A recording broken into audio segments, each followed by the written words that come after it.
সেদিনটা ছিল গণেশ চতুর্থীর দিন।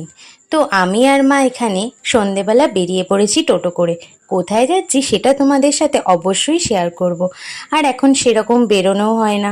অনিমেষ চলে যাওয়ার পর থেকে আমাকে আর কেউ ঘুরতে নিয়ে যায় না। তো আমি আর মা হঠাৎ করে ঠিক করে ফেললাম, চলো ঘুরে আসি। আর আমাদের এখানে কৃষ্ণনগরে নিউ ওপেনিং হয়েছে বাজার কলকাতা। তো সেখানকারই কালেকশন দেখতে চলে গেছি।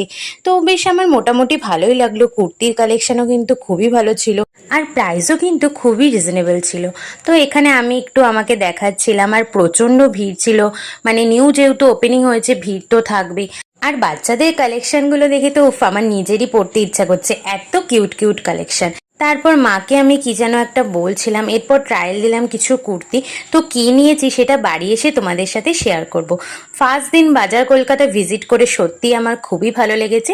আর কিছুই সেরকম নিইনি, আমার নিজের জন্য একটা কুর্তি, ভাইয়ের জন্য দুটো টি